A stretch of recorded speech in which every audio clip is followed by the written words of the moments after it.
Bonjour, Véronique Vizonne, je suis directrice du foyer de vie Château d'Espinassol qui gère un foyer de vie sur le site d'Espina à côté d'Ytrac et sur le site de Parlant. Donc moi je voulais témoigner d'un partenariat très fort avec la mission locale du Cantal qui depuis de nombreuses années et particulièrement cette année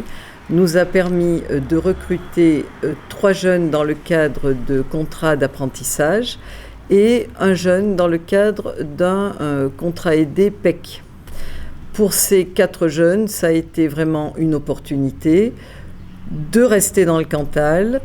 de se former auprès d'un public en situation de handicap psychique, ce qui montre que les jeunes ont vraiment envie de s'intéresser aux autres et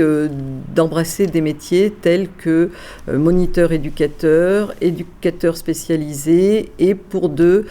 aide médico-psychologique. Voilà, donc ce partenariat est de longue date et très important, puisque pour le garçon qui va devenir aide médico-psychologique, il s'agit d'une reconversion après un accident de moto, où ce garçon qui a un BTS et qui travaillait dans une entreprise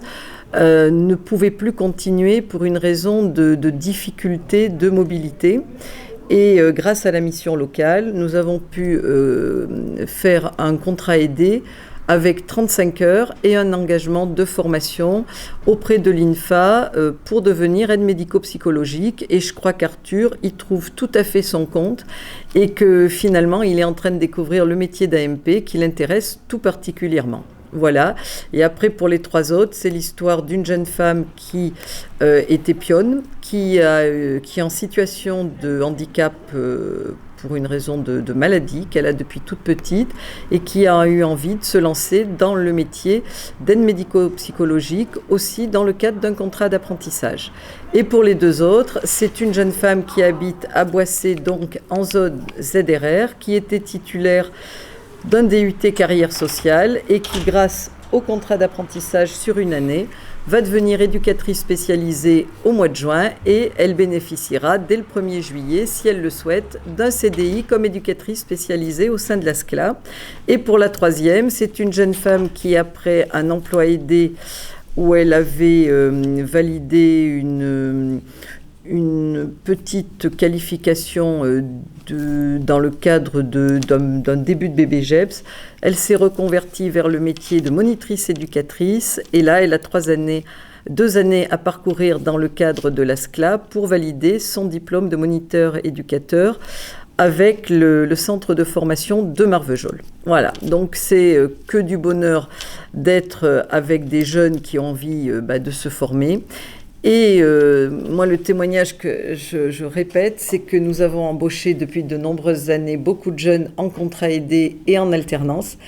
qu'ils sont devenus des vrais salariés de la SCLA, ils sont en CDI, ils se sont installés et maintenant ce sont ces jeunes femmes qui sont en congé mater qui vont laisser pendant un certain temps leur place à des nouvelles recrues et ainsi de suite. Et puis ça concourt à la vraie vie du Cantal avec quand même... pour les jeunes que je côtoie tous les jours, une envie d'y rester et une envie de construire des choses intéressantes dans un monde qui est peut-être plus facile que la fureur des grandes villes, surtout en période Covid. Voilà, donc merci encore à la mission locale et à toutes les aides actuelles pour sortir les jeunes du marasme.